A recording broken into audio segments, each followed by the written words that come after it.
저희 여호수아 말씀을 보고 있습니다. 오늘은 7장인데요. 어제 기억하시는 대로 여리고의 놀라운 승리를 경험한 이스라엘이 7장에서는 또 첫 패배를 기록하게 되는 그런 이야기가 나와 있습니다. 오늘과 또 내일에 걸쳐서 7장을 보게 되는데요. 우리가 잘 아는 것처럼 아간의 범죄를 다루고 있는 본문입니다. 그래서 오늘 다루는 15절까지의 말씀은 이제 하나님께서 여호수아에게 아간의 범죄에 대해서 이스라엘 가운데 일어난 이 불법에 대해서 알려주시고 이것을 어떻게 처리해야 될지를 지시하시는 내용이고, 이제 내일 본문은 실질적으로 이제 그것이 어떻게 진행되는가를 다루게 됩니다. 1절을 보니까 이스라엘 자손들이 온전히 바친 물건으로 말미암아 범죄하였으니 이는 유다 지파 세라의 증손 삽디의 손자 갈미의 아들 아간이 온전히 바친 물건을 가졌음이라. 여호와께서 이스라엘 자손들에게 진노하시느니라. 이렇게 시작을 합니다. 이미 사실 7장 1절에서 이제 모든 내용이 다 소개가 되어 있습니다. 이 여호수아서 기자의 그런 설명이죠. 지금 일이 어떻게 진행되고 있는가. 사실은 근데 이러한 연결이 굉장히 부자연스럽습니다. 왜냐하면 6장 27절 바로 한 절 앞에 여호와께서 여호수아와 함께 하시니 여호수아의 소문이 그 온 땅에 퍼지니라. 여리고를 완전히 함락시키고 정복한 이후에 이제 여호수아에 대한 소문이 온 땅에 퍼져가지고 아주 이스라엘의 그런 강력함이 이제 소문으로 퍼져가기 시작했다. 이런 이야기의 설명이 있은 다음에 바로 나오는 것이 이스라엘의 여호와 앞에 범죄하였다라는 말씀이 나오는 것이죠. 6장과 7장이 굉장히 낯설게 연결되어 있는 것을 보게 됩니다. 어떻게 갑자기 이런 일이 일어날 수 있는가? 더욱이 참담한 것은 이 일이 놀라운 승리 가운데 한켠에서 일어난 일이었다는 것이죠. 이스라엘 가운데 범죄한 사람이 있었다라는 것입니다. 그 범죄의 내용은 무엇입니까? 여호와께 온전히 바친 물건을 가졌다, 취하였다라는 것입니다. 여호와께 온전히 바쳤다라는 것을 우리가 요즘 신명기 강해에서도 많이 듣고 있는 헤렘이죠. 이 헤렘을 하나님께서 명령하실 때에는 그것들을 완전히 진멸하도록 명령하십니다. 진멸하는 것을 통해서 하나님 앞에 온전히 바치게 되는 것이 이 헤렘입니다. 그런데 온전히 하나님 앞에 바치지 않고 완전히 진멸시키지 않고 남겨둔 것이죠. 하나님의 명령을 어기는 것입니다. 이제 내일 말씀에 그것이 더 자세하게 이제 묘사되어 나와 있습니다. 하나님께 온전히 드려져야 되고 하나님께 마땅히 바쳐져야 될 것을 자기가 취하는 것, 자기의 욕심으로 취한 것, 이것이 지금 이스라엘 가운데 있었던 범죄인 것이죠. 사실은 하나님께서 여리고에서 승리를 주시지 아니하였다고 한다면, 그때 이들이 완벽한 승리를 경험하지 못하였다고 한다면 일어나지 않았을 수도 있는 범죄였을 것입니다. 차라리 그때 졌다라고 한다면 이런 일이 아예 벌어지지 않았겠죠. 그러나 하나님께서 승리를 주셨습니다. 이스라엘에게 복을 베풀어 주셨습니다. 은혜를 주셨습니다. 그런데 그 은혜 가운데서도 범죄가 일어났다. 이것이 너무나 안타깝고 또 너무나 갑작스럽고 놀라운 일이다라고 생각하게 됩니다. 사실은 우리가 지난달까지 에스겔 말씀을 계속 살펴봤고 또 그 안에서 저도 말씀 이렇게 설교할 수 있는 기회가 있었는데 그때마다 참 괴로웠었습니다. 왜 이렇게 이스라엘은 범죄만 하는가? 왜 이렇게 죄에 대한 심판의 메시지만 계속 나오는가?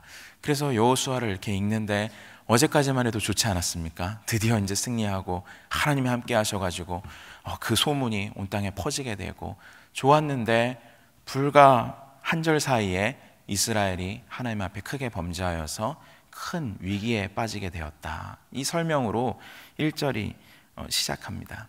그러면서 2절은 이제 그 일이 어떻게 진행되었는지를 보여줍니다. 사실은 1절에 설명이 없었더라면 2절의 이야기는 자연스럽게 그냥 흘러가는 이야기였을 것입니다. 왜냐하면 여호수아가 이제 정탐을 아이성으로 보내서 이제 어떻게 이제 두 번째 점령지인 아이성을 공략할 것인지를 이제 계획하기 때문입니다. 2절에 보니까 여호수아가 여리고에서 사람을 베델 동쪽 벳아웬 곁에 있는 아이로 보내며 그들에게 말하여 이르되 올라가서 그 땅을 정탐하라 하매 그 사람들이 올라가서 아이를 정탐하고, 이 아이라는 동네는 베델 근처에 있는 그러한 성읍이었습니다. 아주 작은 성읍이고 또 인구수나 병력도 많지 않은 그런 성읍이었던 것 같습니다. 베델과 아이라는 표현이 이제 나오게 되는데, 이것은 창세기에서 이미 한번 나왔던 표현입니다. 즉 아브라함이 이제 가나안 땅으로 들어와서 제단을 쌓고 또 장막을 쳤던 곳이 베델과 아이 사이의 지역이었습니다. 그래서 여기 베델이 나오고 또 아이라는 이름이 언급되었을 때, 이것은 하나님께서 아브라함에게 주셨던 약속을 기억하게 했을 것입니다. 그 땅 우리 조상이 가서 장막도 치고 제단도 쌓았던 땅인데, 하나님께서 주시겠다고 약속하셨던 그런 땅이었는데, 이제 우리도 금방 그 땅을 회복하게 되는구나 라는 그런 생각을 했을 것입니다. 그곳에 정탐을 보냈는데, 정탐이 어떤 보고를 합니까? 딱 가서 3절에 나와 있는 말씀인데요, 갔는데 다 올라갈 필요가 없다. 우리가 전력을 여기에다가 집중시킬 이유가 없다. 오히려 소수만 보내면 된다. 2-3천 명 정도만 보내자. 모든 백성을 보낼 이유가 없다. 괜히 고생할 필요가 없다. 왜냐하면 거기 병력이 소수이기 때문에 충분히 이길 수 있다. 이런 보고가 옵니다. 사실은 정탐이 어떻게 보고를 하느냐가 전쟁에 있어서 아주 중요하죠. 이미 이스라엘은 광야에서 잘못된 정탐 보고로 인해서 크게 호되게 당한 적이 있지 않습니까? 가나안 땅 가서 보고 왔더니 12명 보냈는데 10명은 부정적인 보고를 합니다. 그래서 이스라엘 백성들의 마음이 완전히 다 무너져 버립니다. 그런데 여기서는 어떤 보고를 합니까? 아주 긍정적인 보고를 하죠. 그거 참 어렵지 않은 전투이다. 그냥 가서 소수만 가서 싸워도 충분히 이길 수 있다. 그리고 그 보고를 여호수아가 받아들입니다. 4절에 보니까 백성 중 3천 명쯤 그리로 올라갔다가 아이 사람 앞에서 도망하니. 3천 명이라는 병력이 작은 병력은 아닙니다.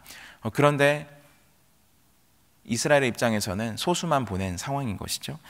올라갔습니다. 근데 자세한 설명 없이 그냥 도망했다라고 나옵니다. 그들로부터 등을 돌려서 도망하게 됐습니다. 병력 손실이 얼마나 됐습니까?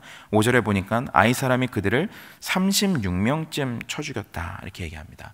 3천이 올라갔는데 36명쯤 죽었으면은 어떻게 보면 그렇게 많은 숫자가 아니라고 할 수 있습니다. 채 100명이 되지 않는 숫자입니다. 이 정도 전투에서 손실은 있을 수 있는 것이죠. 그런데 이스라엘에게 있어서는 굉장한 충격입니다. 왜 그렇습니까? 바로 앞선 전투에서 죽은 사람이 없었기 때문입니다. 병력 손실에 대해서 앞선 전투에서는 언급이 없었습니다. 그런데 아이성에서 당연히 이길 수 있을 것이라고 생각했던 아이성 전투에서 병력이 손실되었을 뿐만 아니라 이기지 못하고 도망했다는 데 문제가 있습니다. 약간의 희생이 있었어도 만약에 그 아이성을 침공해서 이길 수 있었다라면 괜찮았을 텐데, 병력의 손실도 발생했고 또 더군다나 충격적인 것은 이기지 못하고 도망쳐 내려왔다라는 것이죠. 그 결과가 어떻게 됐습니까? 5절 말미에 보니까 백성의 마음이 녹아 물같이 되었다라고 말합니다. 순식간에 이스라엘 백성들의 마음이 물같이 돼버렸습니다. 사실은 마음이 녹아버렸다라는 표현은 가나안 지역의 사람들, 가나안 주민들, 왕들에게 해당되는 표현이지 않았습니까? 라합이 그 정탐꾼들에게 보고할 때 우리가 여러분들의 소문을 듣고 마음이 물같이 되었다 이렇게 얘기합니다. 그런데 지금 누구의 마음이 물처럼 녹아버렸습니까? 이스라엘 백성들의 마음이 물처럼 녹아버렸습니다. 강하고 담대하게 출발했던 이스라엘의 그 진군이 여기서 완전히 무너지는 것으로 보입니다. 이럴 때 어떻게 하겠는가? 사실 독자들은 지금 이 일이 왜 일어나고 있는지를 너무나 잘 알고 있습니다. 왜냐하면 7장 1절에서 단서를 주었기 때문이죠. 이스라엘이 범죄하였고 하나님께서 진노하셨기 때문에 이 일이 일어났구나. 그것을 알고서 이것을 봅니다. 그런데 당사자의 입장이라고 한번 생각해 보십시오. 사실은 우리가 일상에서 겪는 게 그렇죠. 우리는 일상의 모든 일들이 어떻게 일어나는지 잘 알지 못합니다. 배후에 어떤 일이 어떻게 움직이는지 다 알지 못합니다. 그러니까 이렇게 어려움을 순간적으로 딱 맞았을 때 마음이 확 녹아버리는 거, 마음이 확 풀려버려서 주저앉게 되는 거, 그거 너무나 당연한 것이죠. 마찬가지였습니다. 여호수아와 그 백성도 완전히 마음이 녹아서 주저앉게 되었습니다. 이 위기 앞에서 어떻게 할 것인가? 우리가 6절 말씀을 같이 한번 읽어보도록 하겠습니다. 6절 말씀입니다. 시작. 여호수아가 옷을 찢고 이스라엘 장로들과 함께 여호와의 궤 앞에서 땅에 엎드려 머리에 티끌을 뒤집어 쓰고 저물도록 있다가. 여호수아가 옷을 찢습니다. 그리고 이스라엘의 장로들, 지도자들이었겠죠. 지도자들과 함께 여호와의 궤 앞에서 언약궤를 얘기합니다. 언약궤 앞에서 땅에 엎드려 머리에 티끌을 뒤집어 쓰고 저물도록 있었다라고 말합니다.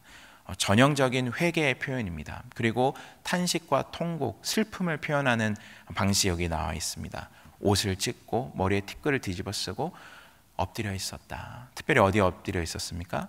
궤 앞에, 여호와의 궤, 곧 언약궤 앞에, 하나님의 임재를 상징하는 언약궤 앞에 그들이 다 엎드렸습니다. 그러면서 이렇게 기도합니다. 7절.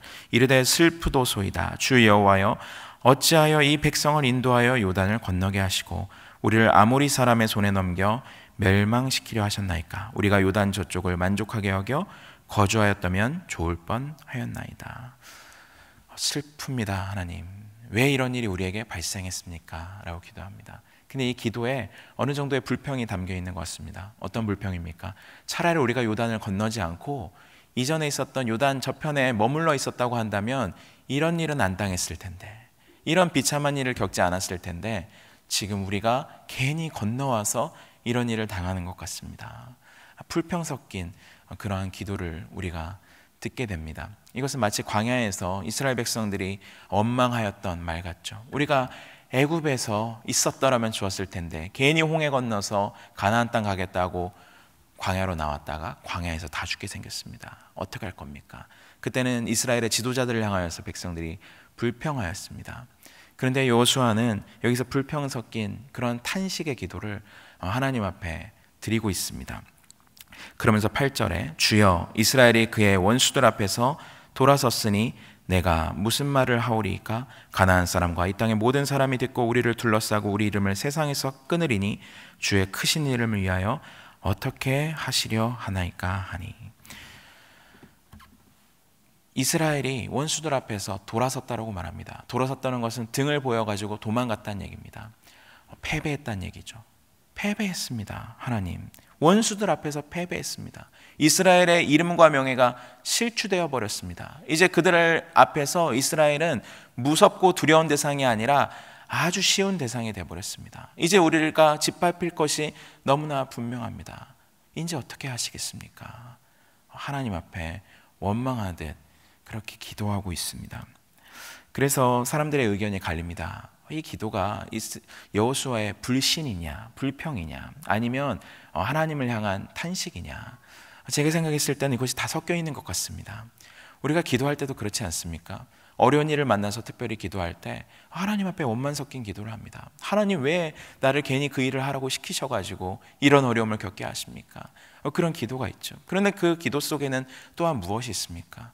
하나님께서 이 일을 풀어주십사 하는 그런 기대와 간구가 있지 않습니까? 하나님만이 이 문제를 다뤄주실 수 있다라는 그런 절박함이 그 안에 있는 것을 보게 됩니다. 오늘의 강구에서 여호수아는 어떻게 기도합니까? 9절 마지막 절을 말미를 보니까 주의 크신 이름을 위하여 어떻게 하시려 하나이까 하니.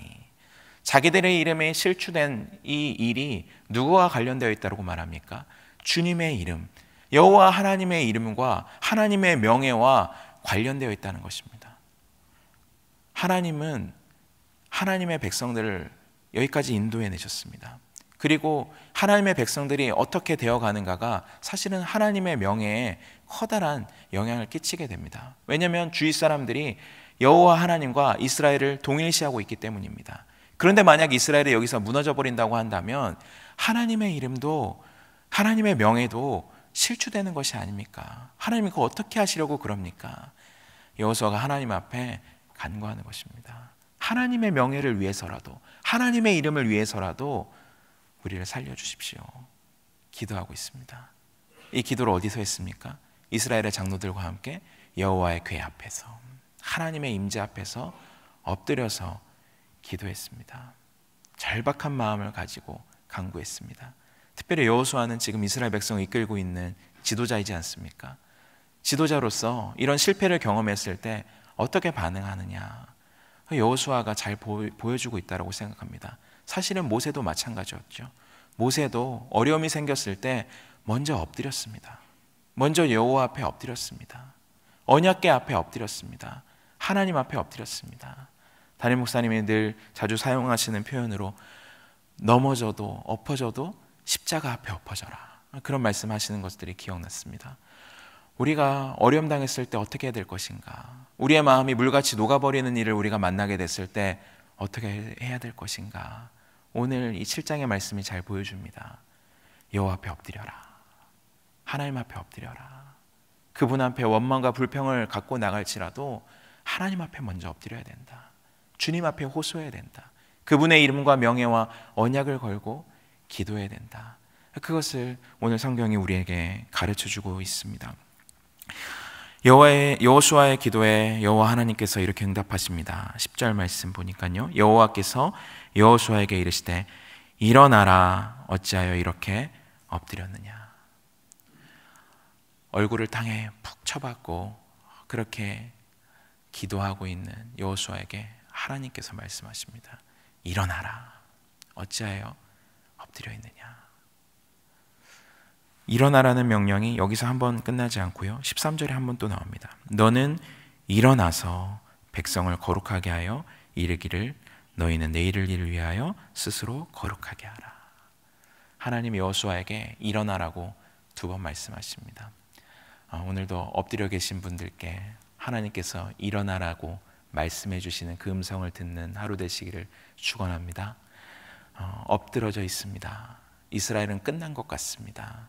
여기서 대적들 앞에 서지 못했다라는 말씀들이 반복해서 등장하는데요, 맞서지 못했다. 12절에 보니까 그러므로 이스라엘 자손들이 그들의 원수 앞에 능히 맞서지 못하였다, 이렇게 말하고요, 13절 말미에서도 너희 가운데에서 그 온전히 바친 물건을 너희 가운데서 제하기까지는 내 원수들 앞에 능히 맞서지 못하리라, 이렇게 말씀합니다. 원수들 앞에 서지 못한다는 얘기입니다. 지금 원수들 앞에 서지 못하여 있고 또 앞으로도 서지 못할 것이 예상됩니다. 그런데 하나님 뭐라고 말씀하십니까? 일어나라, 서라 라고 말씀하는 거죠. 다시 일어나라. 하나님께서 회복시켜 주시겠다는 약속입니다. 그런데 그 회복에 전제가 있습니다. 어떠한 전제입니까? 죄의 문제를 해결해야 된다는 것이죠. 깨뜨려진 언약을 다시 회복해야 된다는 겁니다. 11절에 하나님께서 그것을 정확히 지적해 주십니다. 11절 말씀을 보니까 이스라엘이 범죄하여 내가 그들에게 명령한 나의 언약을 어겼으며 또한 그들이 온전히 바친 물건을 가져가고 도둑질하며 속이고 그것을 그들의 물건 가운데 두었느니라. 그 범죄에 대해서 아주 구체적으로 하나님이 묘사해 주십니다. 그런데 본질은 명확합니다. 언약을 위반하였다. 언약을 깨뜨렸다. 여리고 전쟁에서 특별히 하나님께서 여호수아를 통해서 말씀하셨던 그 명령을 그들이 어겼다. 완전히 진멸하는 명령을 어기고 언약을 깨뜨렸다. 하나님 말씀하십니다. 그럼 어떻게 해결할 수 있는가? 그 완전히 진멸하도록 여호와께 온전히 바쳐지도록 명령된 그 물건을 너희 중에서 멸하지 않으면 내가 다시 너희와 함께 할 수 없다. 하나님 말씀하십니다. 그리고 14절과 15절에 앞으로 그 과정을 어떻게 이루어 나가야 되는지, 어떻게 그 범죄의 문제를 다루고 해결해야 되는지를 자세히 설명해 주십니다. 우리가 이 말씀을 통해서 알 수 있는 사실이 무엇입니까?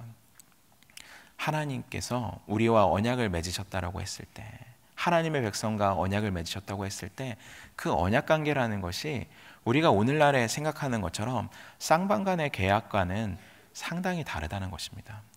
오늘날의 쌍방 간의 계약에서는 각자의 의무가 있고 각자의 책임이 있습니다. 그리고 누군가 어기면 그냥 그 계약이 깨지는 것이고 또 배상할 일이 있으면 배상하고 그렇게 해결하면 되는 게 오늘날의 우리가 생각하는 계약 개념이지 않습니까?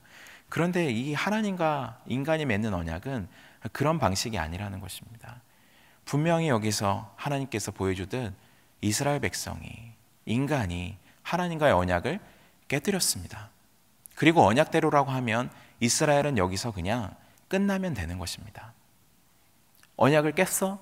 그래, 역시 너희는 아웃이다. 끝. 내가 다른 사람들 찾아서 다시 언약 맺을게. 이렇게 하는 것이 인간들이 생각하는 언약의 관계입니다. 그런데 하나님께서 어떻게 하십니까? 기회를 주십니다. 뭐가 문제인지를 보게 하십니다. 거기서 끝나지 않죠. 어떻게 다시 그 언약을 회복할 수 있는지까지 지시해 주십니다. 그렇다고 한다면 이것이 언약의 모습으로 있다고 했을 때 그 주도권이 오직 하나님께만 있다는 것을 알게 됩니다. 이스라엘이 이 사건을 통하여서, 이 아이성의 패배를 통하여서 진짜 배워야 됐던 것이 무엇일까요? 그것은 인간이 언약을 지킬 능력과 실력이 없다라는 사실입니다. 인간 편에 자격이 없을 뿐더러 능력도 없다라는 것을 깨달아야 됐을 것입니다. 어쩌면 이들은 여리고의 전투를 승리로 경험하면서 속 안에 자부심이 이렇게 올라왔을지도 모르겠습니다. 역시 우리는 하나님의 백성이다 하면서 마음이 높아졌을지도 모르겠습니다. 역시 우리는 대단해 스스로를 높이는 마음이 이들 가운데 있었을지도 모르겠습니다. 그런데 그 이은 바로 뒤에 있는 이 실패를 통해 하나님 무엇을 보여주십니까?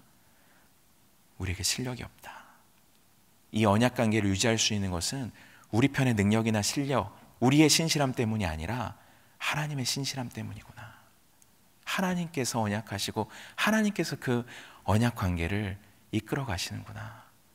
그것을 이 사건을 통해서 이스라엘 백성들이 배워야 했고, 또 오늘 이 말씀을 듣는 우리가 마음 깊이 깨달아야 될 줄로 믿습니다.